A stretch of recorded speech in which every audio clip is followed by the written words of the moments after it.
So we're, anong town ba ito? Pinagmulayan. Difficult to pronounce, but they have surprisingly McDo, Jollibee. I think this is a town center. So behavior ng mga tricycle dito talaga, they don't make any signal. Businahan mo na lang talaga sila. Because biglang kaliwa kanan lang din sila eh. Yan, mabuti pa tong sa harap natin, biglang nagsenyas.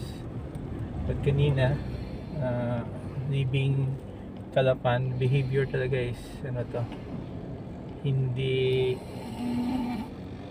no signing, no? Dito tayo kay Manang, the lady driver, taking her sweet time driving. Turn right. So this is the town of Pinamalayan, no? Tama? Pinamalayan. Okay, here. So turn right tayo. I don't think city siya, but may major fast food na rin siya, no? Okay. Mercury, no? Mga indicators of progress sa atin because dumaan ng mga market study yan before they set up yung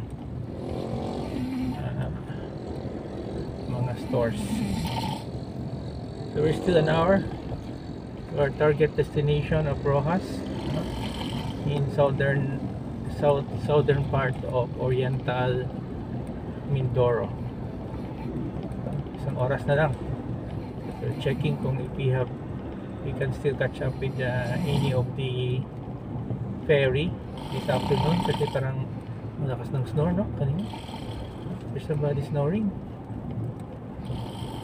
malakas.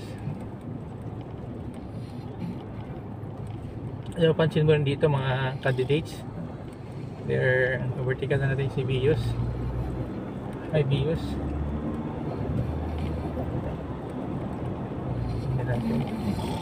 hindi ka mabibitin sa power ng Fort Everest. Ganda, mabilis. And I'm still in eco mode, no? Kanina ginawa kong normal, sobrang lakas. And I'm using only not the power but fuel save. So cheaper yung fuel mo actually.